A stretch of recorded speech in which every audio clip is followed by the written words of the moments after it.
अल जजीरा Urdu daily Aurangabad. आप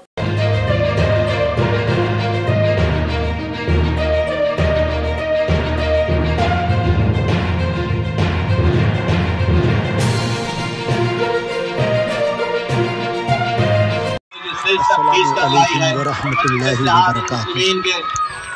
सस्ते उम्र के चक्कर में ना पड़े और बहुत सारे काम जो हो रहे हैं वो उजागर हो रहे हैं और काफ़ी कुछ सीखने को मिल रहा है।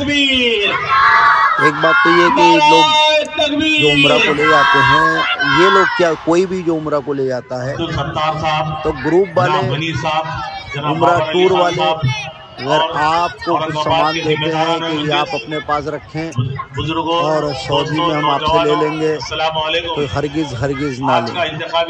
अगर वो बोलते हैं कि भाई एडजस्ट नहीं हो रहा है, दूसरे हाजी का सामान है और सामान ज़्यादा है, आपका सामान कम है और फ्लैट में इतना किलो ले रहे हैं इसलिए हम आपको दे रहे हैं, तो भी ना लें। अपना सामान अपने पासपोर्ट पर जमा कराएं और ये याद रखें, दूसरे के सामान ना आप लें, चाहे वो टूर वाला हो चाहे वो कोई। अभी ये हाजी साहब ये बेचारे जब जद्दा एयरपोर्ट पर उतरे तो इनके सामान में से कुछ नशे की चीजें निकली और वो टूर पैकेज वालों ने इनको साथ में दे रखा था कि हम तुम्हें वहाँ एयरपोर्ट पर ले लेंगे, और उसमें जो है मिठाइयाँ हैं, लड्डू है, इस तरह से बोला था। उसमें नशे के प्रताप निकले जिसकी वजह से इनको गिरफ्तार कर लिया गया है। उनके साथ 6 हाजी और हैं, 7 लोगों को गिरफ्तार किया गया। अब जाहिर है कि इनको साबित करना पड़ेगा वो टूर पैकेज वालों के हैं, इनके हैं, क्या है क्या नहीं। अल्लाह ताला खैर का मामला फरमाए। बराए करम, बराए मेहरबानी, जब भी आप हज या उम्रे के लिए रवाना हो, टूर पैकेज वाले कुछ भी आपको देते हैं कि सामान अपने पास रखिए, ये आपके खाने की अशिया है जो वहाँ खाने में पकाई जाएगी, जब आपसे ले लिया जाएगा आप उनका कोई भी सामान ना लें। मगर वाहिद शख्सियत होती है कि जो मजलिस इत्तेहादुल मुस्लिमीन के जो आपकी और हमारी आवाज जो है पार्लियामेंट के अंदर उठाते हैं। आपसे यही गुजारिश है कि मजलिस इत्तेहादुल मुस्लिमीन के उम्मीदवार जनाब सैयद इम्तियाज साहब हैं, आप उनको जो है 6 नंबर के ऊपर बटन दबाकर कामयाब करने की जरूरत है, क्योंकि आप 2014 में मुंतखब होकर आए थे, काफी जो है डेवलपमेंट के काम करें यहाँ पर। 2019 के बाद आप खासदार बने, खासदार बनकर भी औरंगाबाद के अंदर बहुत सारे काम कराए हैं। तो आपसे यही गुजारिश है कि मजलिस के हक में वोट देकर चंद अख्तियार जो है इंतशार पैदा करने की कोशिश कर रहे हैं। आप जो है होशियार हो जाइए और मुनज़्ज़म मुत्तहद होकर 20 तारीख के दिन 6 नंबर के ऊपर बटन दबाकर मजलिस को भारी असर से कामयाब कराएं। जज़ाकल्लाह। अस्सलाम वालेकुम। रफ़ीक़ कारवां, जनाब तमाम काउंसलर और अजीज़ान गिरामी, अस्सलाम वालेकुम। अजीज साथियों और दोस्तों, ये पूर्व मतदार संघ, ये ईस्ट का मतदार संघ, यानी कि जहां से इम्तियाज जलील साहब लड़ने वाले हैं, ये मतदार संघ कभी किसी की इजारादारी हुआ करता था और ये ढटाई और ये दादागिरी थी कि किसी ने इस मतदार संघ की बात नहीं करना, इसका PR कार्ड अब मेरे नाम पे सिर्फ मैं ही इलेक्शन लड़ूंगा। अख्तरुल ईमान साहब हमारे बिहार के MLA यहाँ पे तशरीफ लाए हैं। आप तमाम लोगों से मैं गुजारिश करता हूँ कि उनका खैर मकदम कीजिए, उनका इस्तकबाल कीजिए। अख्तरुल ईमान साहब।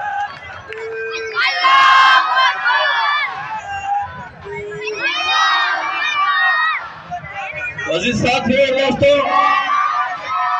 बिहार से अख्तरुल ईमान साहब MLA है मजलिस इत्तेहादुल मुस्लिमीन। तो मैं आप तमाम लोगों को ये बात बता रहा था, इस मतदार संघ को अपनी जागीर, अपनी इजारादारी समझी जाती थी और कोई यहाँ से मजलिस इत्तेहादुल मुस्लिमीन के ताल्लुक से सोच नहीं सकता था लड़ने का, क्योंकि मैं अकेला तनहा लड़ता रहूंगा। अब इम्तियाज जलील साहब ने यहाँ से उम्मीदवारी पेश की है।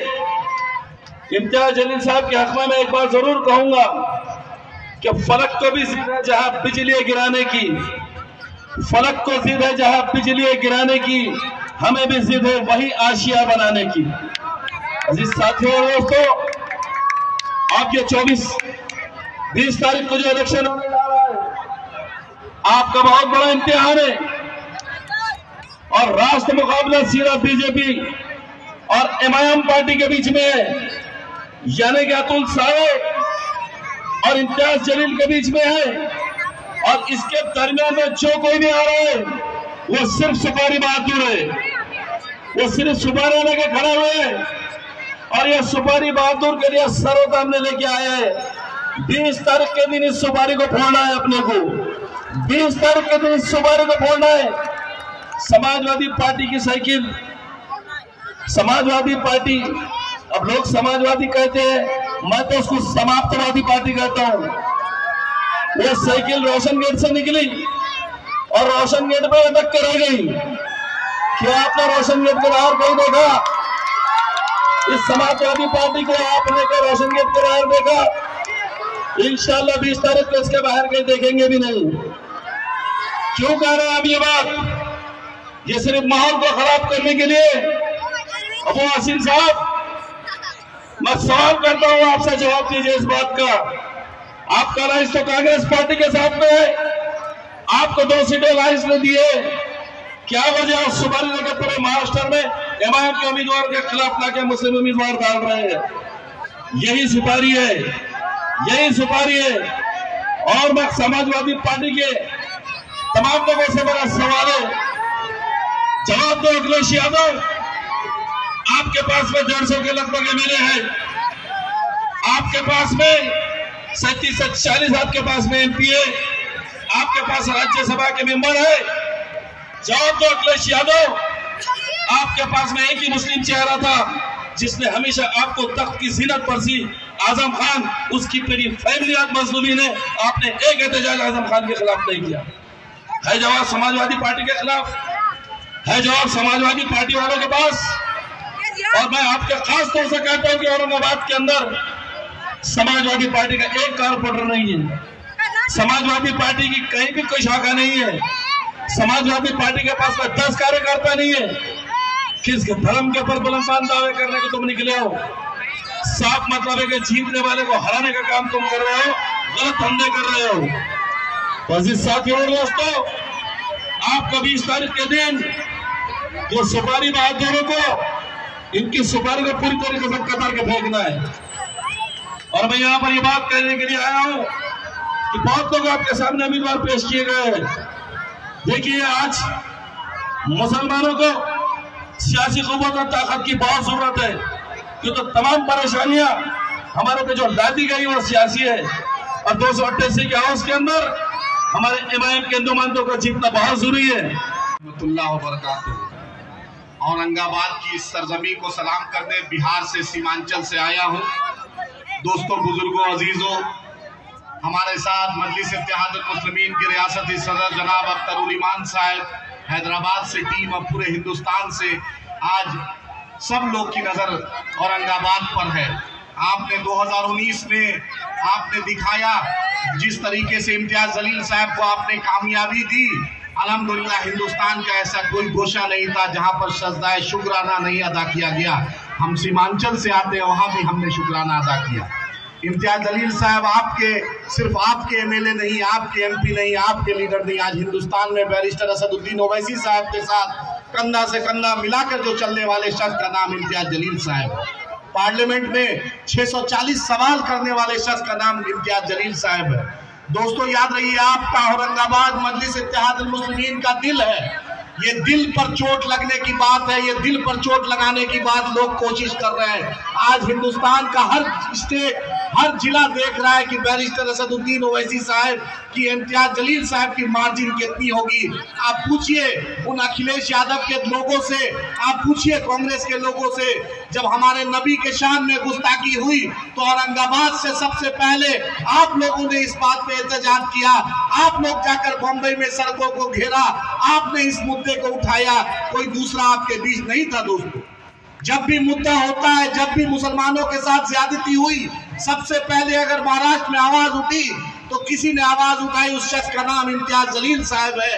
मैं आपसे मुद्दबाना गुजारिश कर रहा हूँ, एमएलए की ताकत क्या होती है, एमएलए क्या होता है। अख्तरुल ईमान साहब आपके बीच बैठे हैं। 2012 का एक वाकया बोल दूं, जब 2012 में बिहार की असेंबली में सूर्य नमस्कार नीतीश कुमार ने ले आया था कि हर मुसलमान बच्चे को भी सूर्य नमस्कार किया जाएगा। बिहार की बहुत मुस्लिम तंजीम थी, 20 से 25 दिन नीतीश कुमार से अपॉइंटमेंट लेने के लिए लाइन लगाया हुआ था, दरखास्त दे रहा था। लेकिन एक अख्तर उल ईमान, जब गवर्नर वहां पर विक्रम कुंवर थे, जब अख्तर उल ईमान साहब हाउस शुरू हुआ, जब अख्तर साहब खड़े हुए, गवर्नर साहब से पूछा, जब गवर्नर भाषण देते हैं बजट से पहले, गवर्नर साहब से पूछा कि सर ये देश संविधान से चलेगा, बाबा साहेब अम्बेडकर के संविधान से चलेगा कि नागपुर से चलेगा? आपको बता दूं, नीतीश कुमार मजबूर हुआ, एक अख्तर उल ईमान साहब ने उस सूर्य नमस्कार के बिल को फाड़ के दिखा दिया। उसको कहते हैं मेले की ताकत। आपने देखा बैरिस्टर असदुद्दीन ओवैसी साहब को, जब ट्रिपल तलाक का बिल आया था, घर में बेटी की शादी थी, लेकिन आपके लिए पार्लियामेंट में अगर कोई लड़ रहा था, आपकी वकालत, हमारी बहनों की वकालत, हमारी माँ की वकालत, मुसलमानों की वकालत अगर कोई कर रहा था, उस शख्स का नाम बैरिस्टर असदुद्दीन ओवैसी साहब था। आपके बीच एक से एक मुनाफिकीन आएंगे। 1450 साल पहले से मुनाफिक आपके बीच रहे हैं। मुनाफिकों को जवाब 20 तारीख को देना है। आप अखिलेश यादव के चमचों से पूछिए कि अरे अखिलेश यादव, जब मुजफ्फरनगर जल रहा था, तुम मुख्यमंत्री थे, सैफई में नाच देख रहे थे और मुजफ्फरनगर जल रहा था, हमारी बस्तियां उजड़ रही थी, और तुम महाराष्ट्र में आज बात करने आए हो कि मुसलमान की आदत। मुख्यमंत्री रहते हुए मुजफ्फरनगर आजादी के बाद सबसे ज्यादा मुसलमानों के साथ अगर नाइंसाफी गुजरात के बाद हुई थी, तो अखिलेश यादव के दौर में मुजफ्फरनगर हुई थी। ये हम भूल नहीं सकते हैं दोस्तों। जाकर पूछिए अखिलेश यादव से, 7 से 8 मुस्लिम एमएलए पर बुलडोजर चल गया, अखिलेश यादव नहीं बोले। अखिलेश यादव धर्मेंद्र यादव पर बोलेंगे, मोनू यादव पर बोलेंगे, सुनील यादव पर बोलेंगे, लेकिन आजम खान पर इनकी मुंह से बोली नहीं निकलती है। आपके बीच इससे बड़ा एग्जाम्पल क्या हो सकता है? आज जितनी भी मॉब लिंचिंग हुई, अखलाक की मॉब लिंचिंग हुई, अगर हैदराबाद से चलकर गाजियाबाद में कोई शख्स गया, उसका नाम बैरिस्टर असदुद्दीन ओवैसी थे। अखिलेश यादव लखनऊ में मुख्यमंत्री थे, अखलाक का मॉब लिंचिंग हो जाता है, कोई नहीं जाता है। आप अपनी क़यादत को समझिए। एक से एक मुनाफिक आएंगे, आपके बीच आएंगे। अबू आजमी साहब से पूछिए, 12 मुस्लिम एमएलए जो हमारे मजलिस के, उसके खिलाफ इन्होंने कैंडिडेट दिया। क्यों दिया? हमने दिल दिखाया। असलम शेख के खिलाफ कैंडिडेट नहीं दिया, अमीन पटेल साहब कांग्रेस के खिलाफ कैंडिडेट नहीं दिया, नसीम खान के खिलाफ हमने बॉम्बे में कैंडिडेट नहीं दिया। बैरिस्टर असदुद्दीन ओवैसी साहब चाहते हैं कि क़यादत खड़ी हो। जिस तरीके से नरेंद्र मोदी की सरकार नीतीश कुमार के पौवा पर है, चंद्रबाबू नायडू के पौवा पर है, जीतन राम मांझी के पौवा पर है, चिराग पासवान के पौवे पर है, अगर आप जिता कर भेजिएगा भाजपा के खिलाफ, अगर सबसे पहला वोट पड़ेगा तो वो बैरिस्टर असदुद्दीन ओवैसी साहब की क़यादत में इम्तियाज जलील साहब का पड़ेगा, जावेद साहब का पड़ेगा, फैयाज साहब का पड़ेगा, वारिस पठान साहब का पड़ेगा, रईस लश्करिया साहब का पड़ेगा, सैफ पठान साहब का पड़ेगा, मजलिस इत्तेहादुल मुस्लिमीन का पड़ेगा। हमें मंत्रालय का लालच नहीं, हम चाहते हैं ये औरंगाबाद औरंगजेब रहमतुल्लाह अलैह की सरजमी है। ये सरजमी बहुत ही पाक मुकद्दस है, नापाक लोग को आने नहीं दीजिए। हमने खैरबादी को देखा है, हम टीपू सुल्तान को मानने वाले हैं, हम औरंगजेब रहमतुल्लाह अलैह ने टुकड़े टुकड़े भारत को अखंड भारत बनाया, हम संविधान को मानने वाले हैं। इस मुकद्दस सरजमी पे नापाक लोग को आने मत दीजिए। ना अखिलेश चलेंगे, ना पवार चलेंगे, ना राहुल चलेंगे, यहाँ सिर्फ बैरिस्टर असदुद्दीन ओवैसी और अकबर ओवैसी चलेंगे। आपको नौजवानों की गुजारिश है, अपनी क़यादत को मजबूत कीजिए, बैरिस्टर असदुद्दीन ओवैसी साहब के हाथ को मजबूत कीजिए, और आपका बेटा, आपका भाई, आपका लाडला, आपका अपना इम्तियाज जलील साहब को कामयाब करके, आपके अपने लोग को मजलिस को कामयाब करके महाराष्ट्र में जय भीम, असेंबली में जय भीम का नारा के साथ नारे तकबीर, अल्लाह अकबर की सदा महाराष्ट्र में इम्तियाज जलील साहब के हाथों से करवाइए। बहुत बहुत शुक्रिया।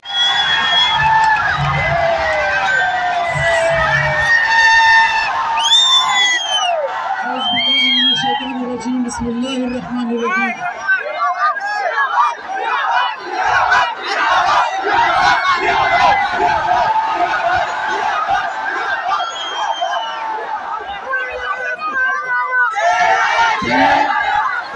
अल्लाह का मैं शुक्र अदा करता हूँ, और उसके बाद नकीब मिल्लत बैरिस्टर असदुद्दीन ओवैसी साहब का मैं शुक्रिया अदा करता हूँ।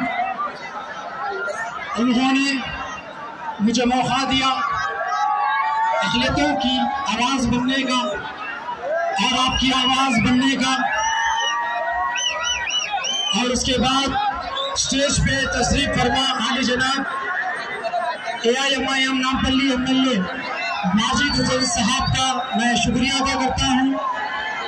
और स्टेज पर तशरीफ फरमा तमाम वो जमात के जिम्मेदारान और यहाँ पर मौजूद नौजवान बुजुर्ग और मेरी इज्जतदार माँ और बहनों को अस्सलाम वालेकुम रहमतुल्लाहि व बरकातहू। पहली मर्तबा मैं इस औरंगजेब रहमतुल्लाह अलैह की सरजमी औरंगाबाद पर आया हूँ। आप लोग मेरी मोहब्बत में आए हैं, मैं आपकी मोहब्बत में आया हूँ।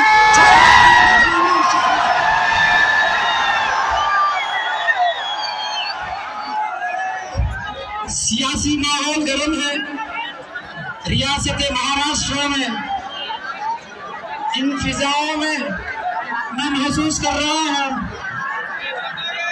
सिर्फ पतंग पतंग पतंग पतंग पतंग। आज हम जो माहौल से गुजर रहे हैं सब लोग वाकिफ है, सबको पता है कि किस तरह से हम मुसलमानों को बदनाम करना, हमको तकलीफ पहुंचाना, हमको नुकसान पहुंचाना इनकी आदत बन चुकी है। हम देखते हैं कि इनको हम मुसलमानों से तकलीफ है, हमारी इबादत गाहों से तकलीफ है, हमारे दीनी मदारिस से तकलीफ है, हमारे शरीयत से तकलीफ है, हमारे अल्लाह के कलाम से तकलीफ है और हमारे रसूलुल्लाह से भी इनको तकलीफ है। और हद तो ये हो जाती है कि हम मुसलमानों को जब से हिंदुस्तान आजाद हुआ है इस तारीख से लेकर आज की तारीख तक आपके वोटों को बेचा गया और आपको गुलाम बनाकर रखा गया। हम मुसलमानों को सिर्फ इस्तेमाल किया गया और हमको गुमराह किया गया और हर हमेशा हमको बांटने की कोशिश की गई, हमको गुमराह करने की कोशिश की गई। मैं आज इस रियासत में इसलिए मौजूद हूँ क्योंकि मैं उम्मत मोहम्मदिया को एक इत्तेहाद का रास्ता बताना चाहता हूँ। क्या आप तैयार हो? हमने देखा कि हम मुसलमानों को कुछ नहीं बल्कि सिर्फ फसादात मिले, हमको सिर्फ दंगे फसाद मिले।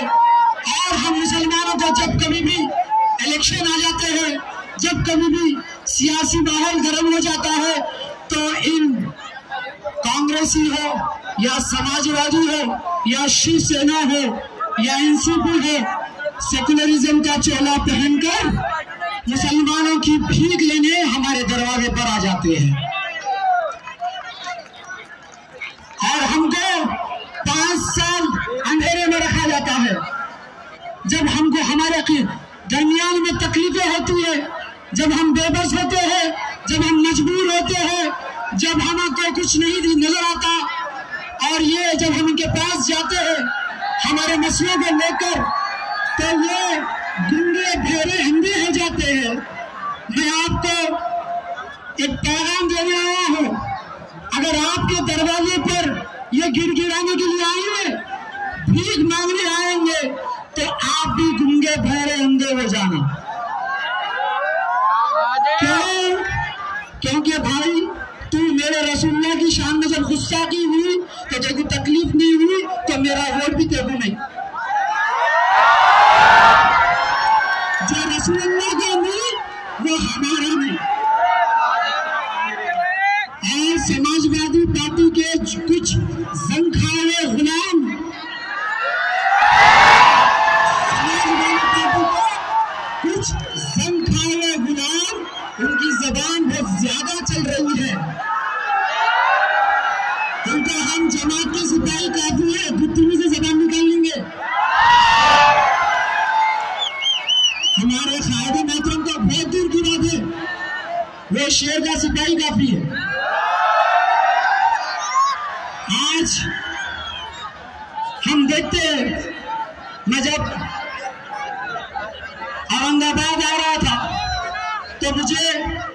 एक वीडियो नजर आया, बहुत ताजुब हुआ, बहुत तकलीफ भी हुई, क्योंकि वो भी हमारा कलमा पढ़ने वाला भाई था, मगर उसकी जबान से जो अल्फाज निकल रहे थे बहुत तकलीफ हो रही थी, क्योंकि वो भी मुसलमान था, मगर उसकी जबान से जो अल्फाज निकल रहे थे वो ये थे कि अगर मुसलमानों के लीडर बनना है तो पाकिस्तान को जाना पड़ेगा। क्या बोला उसने? अगर मुसलमानों की अगर आवाज बनना है, अगर मुसलमानों की अगर हिम्मत बनना है, मुसलमानों की अगर ताकत बनना है, मुसलमानों की लीडरशिप बनना है तो पाकिस्तान चले जाओ। क्या तुम्हारा ये हिंदुस्तान बाप की जागीर है? जितना तुम्हारा हक है। अपनी बेनूरी पे रोती है, बड़ी मुश्किल से होता है चमन में दीदार पैदा। आज के इस इनकलाबी इंतखाबी जलसा शहर औरंगाबाद, जिस पर हजरत औरंगजेब रहमतुल्लाह की रूह साया फगन है, उस शहर तारीख साज के जलसे में मौजूद आज के महफिल की सदारत कर रहे हैदराबाद के कॉरपोरेटर और जिम्मेदार लीडर जनाब सलीम बैग साहब, जनाब भाई इसाक खान साहब नगर सेवक, जनाब भाई निसार खान साहब, भाई आरिफ हुसैन साहब, शेख अहमद साहब, मोहम्मद असरार साहब, दिगर जिम्मेदारान मजलिस, बिहार से आए हुए मेरे रफीक जनाब एडवोकेट आदिल साहब, यहाँ के गय्योर नौजवानों, बुजुर्ग तरीन मुअज़्ज़ज़ तरीन उलमाए कराम, अजीजों साथियों, मुस्लिम और गैर मुस्लिम भाइयों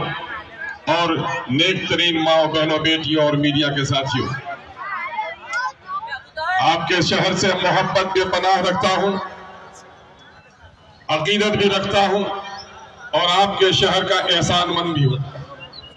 मैं इस वक्त कोई तकरीर करने नहीं आया, बांग्लादेश और नेपाल की सरहदों से करीब दौड़ दौड़ कर सिर्फ इसलिए आया हूँ कि इस वक्त मजलिस इत्तेहादुल मुस्लिमीन बिहार पर भाई जनाब इम्तियाज जलील साहब के जो एहसानात हैं, हम उसे फरामोश नहीं कर सकते।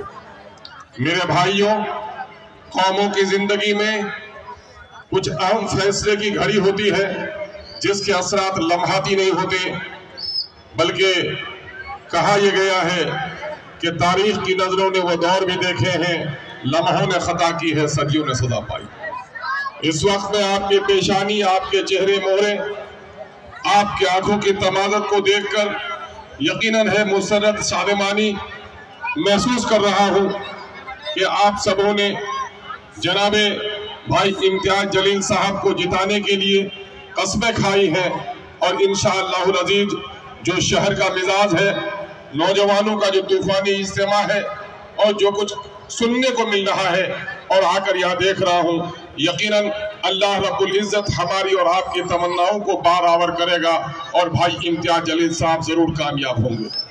मेरे भाइयों, इलेक्शन मकामी भी हुआ करते हैं और इलेक्शन आफाकी भी हुआ करते हैं।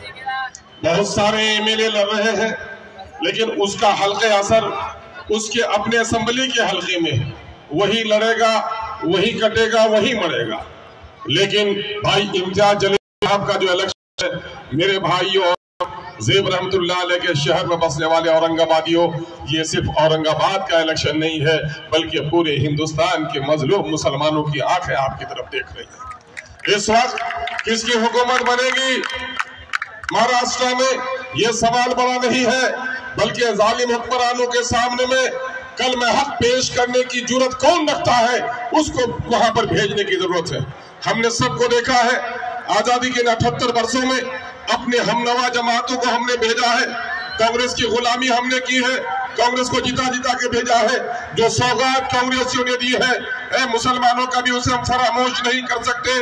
बाबरी मस्जिद तोड़ी जालिमों ने है, लेकिन बाबरी मस्जिद को तोड़ने का सारा तमाशा मूर्ति बैठाकर इन्हीं लोगों ने की है। दफा 341 से मुसलमानों के रिजर्वेशन में महरूमी का सारा कसूरवार यही कांग्रेस है। हमारे नौनिहालों को, नौजवानों के सीने पे गोलियां चलाई, भिवंडी को उजाड़ा है और मुरादाबाद के ईदगाह में गोलियां चलाई है। रेशमी शहर भागलपुर को उजाड़ा है और बेजा तोहमत आतंकवाद देकर हमारे नौजवानों को सलाखों में भेजा है। हमें याद है किसके साथ हमने मुफाहमत नहीं की, लेकिन सब ने हमारे साथ दगा किया है। यकीनन मेरे भाइयों, शहर औरंगाबाद एक तारीखी शहर है, लेकिन एक बात जान लो, आपके शहर को आज के दिन में अगर नई नस्ल को शोहरत के साथ जानती है तो भाई इम्तियाज जलील का इसमें बड़ा रोल रहा है। भाई इम्तियाज जलील साहब, जिसको आपने अपना लीडर और कायद माना, ये तो आम सी बात है। बड़ी आबादी के दरमियान में ईदगाह का इमाम जिसे आप तय करते हैं, अगर खुदा न खास्ता जुमा के दिन वो आपकी बस्ती में आ जाए तो मस्जिद का इमाम उन्हें आगे बढ़ा देता है कि ये हमारे इतने बड़े इज्तिमा का इमाम हो सकता है, तो मेरे जामे मस्जिद में उसके पीछे नमाज पढ़ना मेरे लिए अफजल है। ए औरंगाबाद के लोगों, आपने तो एमपी बनाने के लिए इस हल्के से इतना वोट दिया है, आपने जिसको पार्लियामेंट के लिए अहल समझा है, कौन ना अहल कहेगा कि उससे ज्यादा कोई अहल असेंबली का हो सकता है। उन्होंने बहैसियत एमएलए के भी सबूत दिया है, बहैसियत सहाफी के भी उसने सबूत दिया है, और पार्लियामेंट के मेंबर होने की हैसियत से शहर औरंगाबाद की तरक्की और तामीर के लिए, मुसलमानों पर हुए जुल्म और ज्यादती के खिलाफ, हिंदू और मुसलमानों के दरमियान में अदल कायम करने के लिए भाई इम्तियाज जलील ने जो नजीर पेश की है, उसकी कोई दूसरी नजीर हमारे दरमियान में नहीं है। मेरे भाइयों, अल्लामा इकबाल का जो मैंने शेर पढ़ा है वो ये पढ़ा है, मैं अक्सर कहता हूँ, 12 बरस तक औरत अगर औलाद से महरूम हो और 12 बरस के बाद उसके आगोश में कोई औलाद आए तो वो चांद को भी नहीं तकती है, अपने बच्चे की पेशानी को चूमती है। मेरे भाइयों, इन 77 सालों में मुस्लिम लीग मुसलमानों की जमात आई। इन 77 सालों में अपने बिरादर वतन के ब्राह्मणों ने, राजपूतों ने, क्षत्रियों ने, दलितों ने, पिछड़ों ने, सब ने अपनी राजनीतिक जमात बना ली, लेकिन है मुसलमान